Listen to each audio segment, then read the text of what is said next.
तपाईहरू आज टोयलेटमा लुकेर बच्नुभयो, तर हेक्का रहोस् केपी ओली, तपाईको मृत्युपछि पनि तपाईको अस्तु खोजेर इतिहासको काल कोठरीमा थुन्ने दिन नआउला भन्न सकिन्न। केरु काठमाडौँ पोखरा रेल आइसकेपछि बेनीसम्मका रेलका लागि त केही भन्नु पर्ला जस्तै लाग्दैन मलाई। पोखरा रेल आएपछि बेनी जाँदैन। नमस्कार, म सुभाष ऋषि। युवा साथीहरू यता सुन्नुहोस्, म नेकपा एमालेको विरोधी होइन, म कुनै पार्टीको कारिन्दा पनि होइन, तर आजका युवाहरूले आफ्नो भविष्य सोच्ने समय आएको छ। युवा साथीहरू, भोलिको विशाल र्यालीको बीचबाट हामीले सोध्नुपर्छ यो सरकारलाई, नेकपा एमालेलाई र केपी ओलीलाई, हाम्रो जागिर कहाँ छ? कहाँ छ हाम्रो रोजगारी?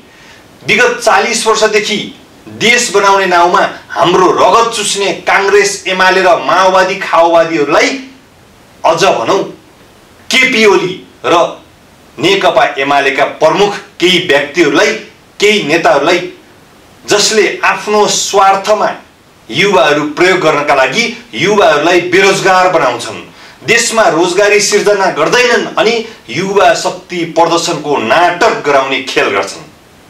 यस्तो खेल कहिलेसम्म?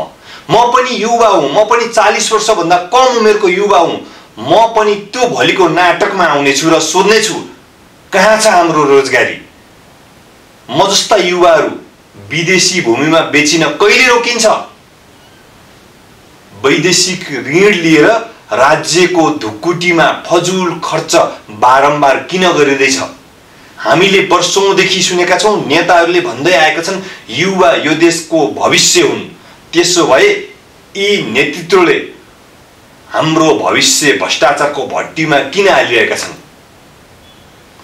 देशभित्र रेल गुडाउने सुन्दर सपना हामीलाई बेचेर देशको ढुकुटी खाली गर्ने केपी चोर त्यसै देश छोड भनेका होइनन्।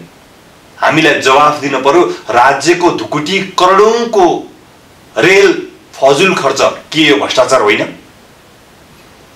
जहाँ पानी नपाएर काका कुल्छन् जनता, त्यही पानी जहाज कार्यालय खोलेर करोडौं रुपैयाँ तलबको रूपमा बाँडिनु के यो भ्रष्टाचार होइन? वैदेशिक ऋण लिएर डाँडा काँडामा अरबौं रुपैयाँको लगानीमा निर्माण गरिएका ती भ्यू टावरहरू के तिनी भ्रष्टाचार होइनन्?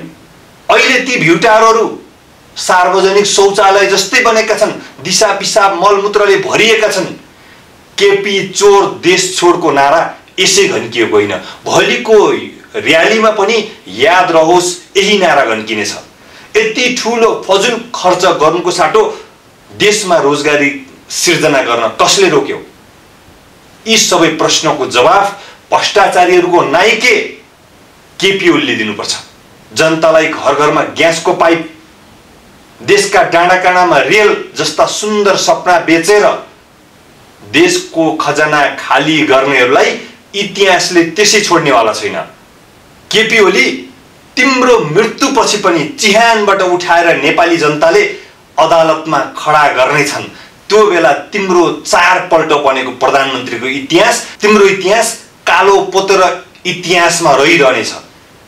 आज युवाहरूलाई, आज नेपाली जनतालाई भविष्यको झुटो आश्वासन देखाएर गर्ने विकास भनेको स्वार्थको भटमास जस्तै छ। तिम्रो विकास पोखराको विमानस्थल जस्तै छ, तिम्रो वाइड बडी खरिद काण्ड जस्तै, कोरोना महामारीमा गर्ने भ्रष्टाचार जस्तै। केपी ओलीका चेलाहरू 70 करोड घोटालादेखि बालुवाटार जग्गा काण्डसम्म विदेशी ऋणको भिडमा देशलाई डुबाएर युवालाई स्वार्थको ढोगमा परिचालन गरेर राज्यको अरबौं अनावश्यक प्रोजेक्टको नाउँमा खर्च गर्ने खेल बन्द गर। आज यस्तै दलाल घुसखोर नेताहरूले गर्दा बेरोजगारीले आकाश छुँदैछ। बेरोजगार युवाहरूलाई र्यालीमा झुन्डाएर आफ्नो काला करतुतहरू, आफ्ना करोडौं र अरबौंका गल्तीहरू लुकाउने तिम्रो कुचेष्टा सफल हुने छैन। यो र्यालीमा म पनि आउनेछु, तर तिम्रो जय जयकार गर्न होइन। याद राख केपी ओली, तिम्रो पुतला दहन गर्न आउनेछु, किनभने यो देशलाई राष्ट्रघात गर्ने प्रमुख नेता तिमी हो। राज्यको ढुकुटी अनावश्यक फजुल खर्च गर्ने प्रमुख नेता तिमी हो। तसर्थ तिम्रो जय जयकार गर्न होइन, तिमीलाई प्रश्नै प्रश्नको चाङ लिएर म उपस्थित हुनेछु।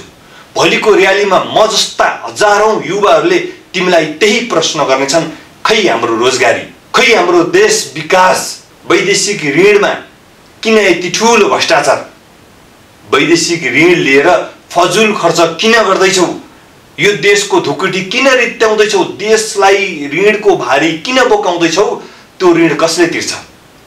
भोलिका युवाले तिमीलाई यही प्रश्न गर्नेछन्। जय नेपाल।